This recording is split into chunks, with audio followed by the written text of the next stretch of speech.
जी अस्सलाम वालेकुम। I hope everybody will be fine और thanks for watching the previous video. आपके कमेंट्स मुझे रिसीव हुए and I like all the question you ask. तो I thought कि चलें अब इस पे आज हम बात करते हैं। और ऑल्सो एक बड़ा वैलिड क्वेश्चन है आप लोगों का, तो आई थॉट कि पहले उस पर बात कर लें और देन फिर आई विल एक्सप्लेन आज का हमारा टॉपिक क्या है और देन फिर we will discuss answer of your questions. तो एक चीज़ जो है वो प्रिटी आप लोगों ने पूछी और वैलिड भी है कि हमें यानी पीएसएक्स पे जब भी हम काम करते हैं तो व्हाट यू थिंक अबाउट, यानी कि हमें स्टॉक चूज़ करने चाहिए या ईटीएफ चूज़ करनी चाहिए। अगर आप फ्रैंकली स्पीकिंग देखो कि ईटीएफ और स्टॉक, तो ईटीएफ क्या है? एक तरह की बास्केट है, राइट। कुछ स्टॉक हैं, स्टॉक जो है वो कंबाइन होता है, पोर्टफोलियो मैनेजर उन स्टॉक्स को कंबाइन करके तो उसका ईटीएफ बना देते हैं। और उसके बाद एक सर्टन रेशो से वो स्टॉक जो होते हैं उस ईटीएफ का हिस्सा होते हैं। और देन एज स्टॉक ग्रो करते हैं तो आपका ईटीएफ भी ग्रो करता है। अदर हैंड इंडिविजुअल स्टॉक की जब आप बात करो तो उसमें कुछ चीज़ें हैं, मैं आपको अपना ओन एक्सपीरियंस शो करता हूँ कि I mean it's not easy to select the stock.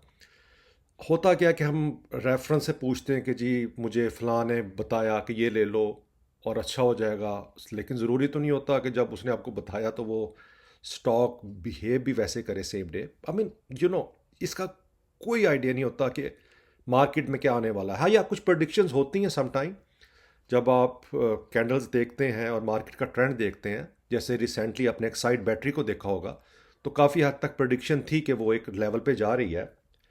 लेकिन but you are not always sure. तो अगर आप मुझसे पूछते हैं कि कहाँ से स्टार्ट करना है, तो मैं आपको पर्सनली यही कहूँगा कि आप ईटीएफ से स्टार्ट करो। स्मॉल, जो भी आपका बजट है, ठीक है, as per your financial adviser. और अगर आपका एडवाइज़र नहीं है तो think about your self first कि आपको कौन सा ईटीएफ जो है उसको सिलेक्ट करना है। मैं हम आगे डिस्कस करेंगे। और इसके बाद आफ्टर सम टाइम जब आपका पोर्टफोलियो बन जाए, then definitely you can select some stocks.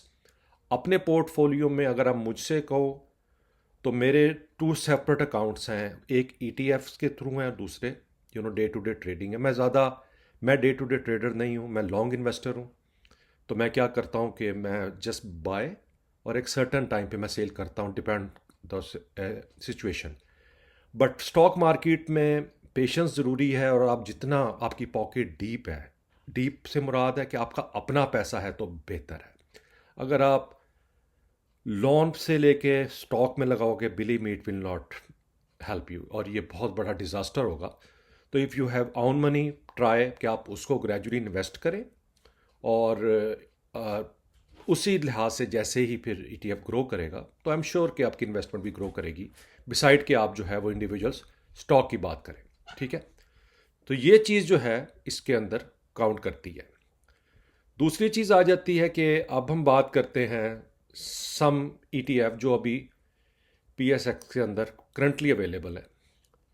अब इसमें जो हमने लास्ट महाना की बात की थी, wonderful, one of the best ETF. लेकिन कुछ और भी इसके अंदर ईटीएफ जो हैं वो एग्जिस्ट कर रहे हैं आपकी पीएसएक्स पे। जैसे JS momentum factor exchange trade fund है, JS global banking sector ETF है, मेज़ान बैंक ईटीएफ है, national bank of Pakistan growth ETF है, अल्फा कंज्यूमर इंडेक्स ईटीएफ है, यूबीएल पाकिस्तान इंटरप्राइज ईटीएफ है, एचपीएल टोटल ट्रेजरी ईटीएफ है, Mahaana Islamic index fund ETF है और NIT Pakistan gateway ETF है।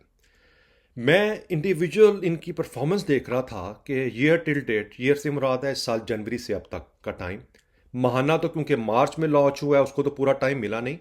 बाकी मैं देख रहा था तो यानी कि उसकी परफॉर्मेंस मैं देख रहा था इसकी, ठीक है, कि ईटीएफ की कि ईटीएफ वर्सेस बेंचमार्क इंडेक्स। तो अप्रॉक्सीमेट वैल्यू है, मैंने राउंड नहीं लगाया, लेकिन जो मैंने नोटिस किया कि आज देखें कि ये जेएस मोमेंटम 48%, एब्सोल्युटली गुड। 51% इसका जेएस ग्लोबल बैंकिंग, 22% मेज़ान का, फिर नेशनल बैंक का 30%। अब ये क्या है, I will explain you. Alfalah का 8%, यूबीएल का 34% अप्रॉक्सीमेटली, एचबीएल टोटल ट्रेजरी का 12% अप्रॉक्सीमेटली, महाना का ऑलमोस्ट जो है वो इज़ प्रीटी गुड 18%, और एनआईटी जी ईटीएफ का 33%। तो how you can get this detail, ठीक है, तो इसके लिए हम सेम वे, वही हमारा पास वे है, बेस्ट साइट है हमारे पास। सो लेट्स ग्रेजुअली चेक कि अब जब मैं पीएसएक्स की साइट पे आया और एक्सचेंज में, तो सबसे पहले अगर मैं जीएस मोमेंटम फैक्टर को देखूं, ये ईटीएफ को करंट प्राइस जो है वो 22 रुपये है। और आप अगर स्क्रॉल डाउन करेंगे ये ईटीएफ स्टैट्स में, अगर आप ईयर टिल डेट लिखें तो इसका अप्रॉक्सीमेटली अगर आप देखें तो इसकी जो ग्रोथ है वो इज़ प्रिटी गुड लेवल, यानी ऑलमोस्ट 48.06 पे है, यानी काफ़ी अच्छा इसका ये भी है 48.06। इसके बाद एक चीज़ और इम्पॉर्टेंट है कि मैं आपको बताऊं, हर एक ईटीएफ के नीचे जो है वो उनकी वेबसाइट है। आई हाईली रिकमेंड कि आप जिस भी ईटीएफ को सिलेक्ट करो, मेक श्योर कि आप उनकी वेबसाइट पे जाके तो इसको एक दफ़ा स्टडी कर लो, ठीक है। और अभी तक इसका पे आउट कोई नहीं है जो देखने में आ रहा है। दूसरा आ जाता है आपका JS global banking sector ETF, 20.25 की प्राइस है। अगर मैं इस ईटीएफ का ईयर टिल डेट देखूं तो अप्रॉक्सीमेटली 51.06, प्रिटी गुड। और इसके साथ इसकी वेबसाइट, और अगर मैं इसका पे आउट देखूं तो इसने फरवरी 14 को जो इसने दिया था 11.084 डिविडेंड दिया था, प्रिटी गुड। इस साल ही दिया है इन्होंने जनवरी में, तो 11.04, दैट्स प्रिटी गुड। सो इस अब your other choice. मेज़ान ETF 13.86 currently, और अगर मैं इसका बेंचमार्क देखूं ईयर टिल डेट का तो अप्रॉक्सीमेटली 22.03 है, दैट्स प्रिटी गुड। इसके बाद ये नीचे इनका लिंक है और आप इसके म्यूचुअल फंड को देख सकते हो क्या क्या है इवन। और उसके बाद अगर मैं डिविडेंड देखूं तो इनका देखें, जून में इन्होंने 21 में आपको दिया था ऑलमोस्ट 10% का डिविडेंड, और 21 में दिया था इन्होंने 12.50, तो ऑलमोस्ट 21 के बाद 24 में दिया दोबारा, तो गैप आ गया, ठीक है। यानी कि रिसेंटली जो इन्होंने जून में दिया 10, इसलिए अभी ठीक है। एक चीज़ और है कि आपका एनबीपी नेशनल बैंक का ईटीएफ, इसको देख लेते हैं कि ये करंटली 16.37 रुपीज़ का है, और इसका अगर मैं ईयर टू देखूं तो ये भी 30.50 के करीब परफॉर्मेंस है। इसकी ये साइट है जहां पर आप जा सकते हो, और इसका पे आउट अगर आप देखो तो इन्होंने भी 21 जून को 17.57% का डिविडेंड दिया। 23 में इन्होंने दिया था 3.40 का, फिर 23 जून में भी दिया था 1.40 का, और 21 में दिया था 8 का। तो ये भी ग्रेजुअली चल रहा है, लेकिन अब ये साल क्योंकि अच्छा जा रहा है ओवरऑल सब मार्केट्स के लिए, तो आप देख रहे हो कंटिन्यूसली 24 में ईटीएफ मिल रहे हैं, पर 17.57 का है ये आपको नेशनल बैंक का। फिर अल्फला कंज्यूमर इंडेक्स है, इनकी परफॉर्मेंस देख लेते हैं, ठीक है। ईयर टिल डेट की तो ये बन गया अप्रॉक्सीमेटली 9.62, तो 9.62 है इसका, तो 9.62। और नीचे फिर डेफिनेटली इनकी भी वेबसाइट है, यहाँ पर जाके आप देख सकते हो। और इनका पे आउट अगर हम चूज करें, ये सेम ही इन्होंने भी जून में दिया 7.6% का, ठीक है। ये भी इनका भी आ गया हमें डिविडेंड। अगला फिर हमारा आ जाता है इसी तरह यूबीएल का, तो यूबीएल की करंट प्राइस 17.78 है, और इसका जो बेंचमार्क इंडेक्स है वो अप्रॉक्सीमेटली 34.79 है। सिमिलर वे से इनकी वेबसाइट पे इस ईटीएफ के बारे में फर्दर डिटेल है। और पे आउट में मैं चेक करूं तो 24 के अंदर हमें 28 जून को इन्होंने 17% का डिविडेंड दिया है, प्रिटी गुड। हाँ, ये भी हो गया। पीछे इन्होंने 23 में दिया था 14 का, और फिर 21 में दिया था 7 का, तो जब से मार्केट इंप्रूव हुई है उस लिहाज से। यूबीएल के बाद आ गया हमारा हबीब बैंक, ये इन सब में प्रीटी एक्सपेंसिव ईटीएफ है, तो 102.50 रुपये। और इसका ईयर टिल डेट अगर आप चेक करो तो ये तकरीबन 12.20, ठीक है। और ये इसके एक्सचेंज फंड का साइट, और पे आउट इन्होंने भी जून 25 को दिया तकरीबन 20% का, वाह, ठीक है, दैट्स आल्सो गुड। तो इसके बाद आ गया हमारा NIT पाकिस्तान गेटवे ETF, और इसका अगर आप परफॉर्मेंस देखो ईयर टिल डेट की तो होगी तकरीबन 33.77। करंटली ये कितने का है? 17 रुपये 94 पैसे का। और ये इसकी वेबसाइट है, यहाँ पर इनका पे आउट चेक करो तो इन्होंने भी 14 जून को 1.750 डिप का दिया है ऑलमोस्ट। 23 में इन्होंने 9 इशारिया कुछ का दिया था और फिर 21 में भी 9 का ही दिया था। ये हो गया NIT वालों का। मेज़ा, इसके बाद आ गया महाना इस्लामिक इंडेक्स फंड। अच्छा ये देखो, ये it is the one of the Islamic index fund. अक्सर है ना आप लोगों का माइंड में कि किस में आपने करनी है, तो ये भी है महाना के अंदर। That's a good part. अच्छा, इन्होंने अभी तक एक चीज़ इंपॉर्टेंट ध्यान में रखना कि महाना जो है वो मार्च 12 से स्टार्ट हो रहा है। बाकियों का ये, इनका ये नहीं, अभी लॉन्च हुई है कंपनी मार्च में, तो इनका जनवरी से आप काउंट मत करो, मार्च से करो। तो उस लिहाज से यानी 3 मंथ अप्रॉक्सीमेटली हुए हैं इनको भी। तो इनका जो है वो 18% मिला है आपको। और जो इनका पे आउट आया है वो 5% डिविडेंड इन्होंने दिया है। नॉट बैड, यानी 3 मंथ में। कई वो तो देख रहे हो 2-3 साल से वो कंपनीज हैं, लेकिन ये प्रिटी न्यू है इनके अंदर। तो ये चीज़ है इम्पॉर्टेंट। दूसरी चीज़ आ जाती है कि किस ETF में इन्वेस्ट करो। फ्रैंकली स्पीकिंग, अगर आप ETF की बात करो, स्टॉक ऑलमोस्ट सेम ही होंगे। यानी अगर एक ने मारी खरीदा है, प्रॉब्ली दूसरे ने भी ने मारी खरीदा होगा, नहीं खरीदा होगा तो उसने POL खरीदा होगा, वो नहीं खरीदा होगा तो आपका इंडस होगा या एच कार होगा। तो ये डिपेंड करता है। तो आपके माइंड में जो भी स्टॉक हो आप उससे ही रेलिवेंट फिर ETF लो, ठीक है। मेरे पास फ्रैंकली ये सब ETF हैं, ठीक है, क्योंकि मेरा लॉन्ग टर्म गोल है, मैंने ये सब लेके रखे हुए हैं। Let it fine. लेकिन आप पे ये शर्त नहीं है आप कैसे, अगर आपने लेना है तो सपोज महाना का तो आपको मैंने लास्ट में एक्सप्लेन कर दिया था उनके पास कौन से स्टॉक है। चले मेज़ान को देख लेते हैं। तो अगर मैं मेज़ान के ETF पे जाके इसकी वेबसाइट पे जाऊं और इसके अंदर हम चेक करें तो इनके पास कौन से अवेलेबल हैं। सो इस प्रॉबली आप कंपेयर भी कर सकते हो, ठीक है, महाना के साथ इनके स्टॉक्स का।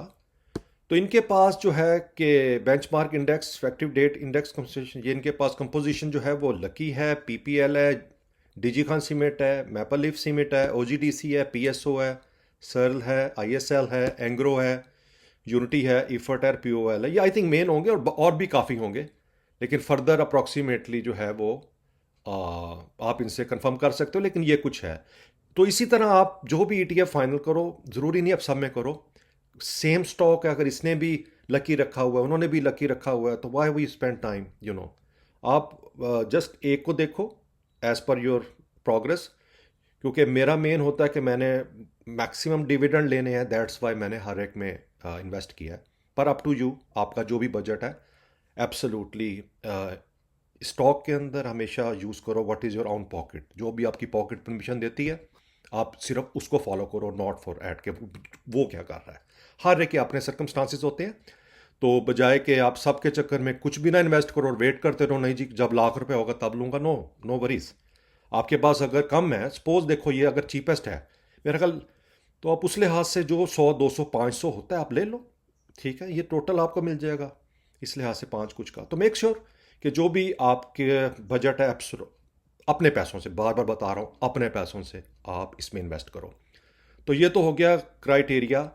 अब मैं क्या करूँगा, ये जितने भी, फिर मैंने क्या किया आप लोगों के लिए, ये हर एक का जो मैंने अभी आपको दिखाया था, ये मैंने वेबसाइट से ये लिंक्स ले लिए हैं। मैं वीडियो की डिस्क्रिप्शन के अंदर ये सारे लिंक्स डाल दूंगा, तो आप जस्ट इसको क्लिक करो, जाओ वहाँ से उनकी वेबसाइट पे जाओ और जस्ट डू योर रिसर्च, और आई एम श्योर कि it will be really helpful to you.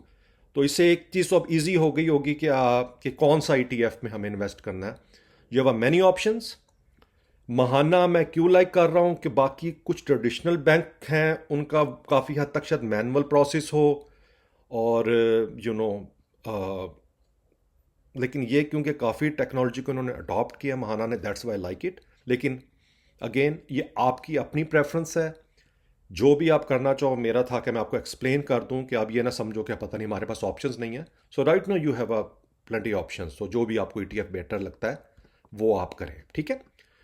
तो इनिशियली तो अब क्या डिसाइड हुआ है, एज पर माय रिकमेंडेशन, अभी अगर आप न्यू हैं, स्टार्ट करना चाह रहे हैं, तो एटलीस्ट ईटीएफ से स्टार्ट करें, और उसके बाद ग्रेजुअली जैसे ही आपको अंडरस्टैंडिंग होती जाए फिर आप स्टॉक्स बाइंग कर लें, ठीक है। सिमिलर वे से अगर मैं अपना बताऊं, मैं यहाँ पर यूएस में फिडेलिटी है, चार्ल्स श्वाब है, डिफरेंट किस्म की कंपनीज हैं जहाँ पर आप ईटीएफ बाय करते हो। अब ईटीएफ में अब यहाँ पर आपको पता है 3-4 किस्म की होता है, यानी small cap, mid cap, large cap companies का भी एक्सप्लेन करूँगा मैं आपको। तो मैं डिसाइड करता हूँ कि अगर मुझे अब एप्पल या माइक्रोसॉफ्ट या टेस्ला या नवीडिया लेना है, और सिमिलर वे से अगर मुझे दूसरा लेना, तो मैं ये नहीं कि बार बार मैं, अब हर फंड मैनेजर के पास ये सारे स्टॉक होंगे, तो ये तो नहीं ना मैं सबके पास ले लूँगा, नहीं, एक जो भी मुझे बेटर लगेगा मैं एक से लेके तो अपनी मंथली इन्वेस्टमेंट स्टार्ट कर दूंगा। कीप इन माइंड, जैसे रेंट देते हो, जैसे बिल देते हो, सेम वे से आप इसको डील करो कि नहीं, it just like a bill, और लॉन्ग इन्वेस्टमेंट रखो। कभी ऐसे पॉसिबल हुआ है कि अगर आपने घर लिया, फर्ज करें 50 लाख का, अगले महीने वो 52 लाख का हो गया, बेच दोगे? बताओ, बेचोगे? डेफिनेटली नहीं, क्योंकि इट्स नॉट ईजी।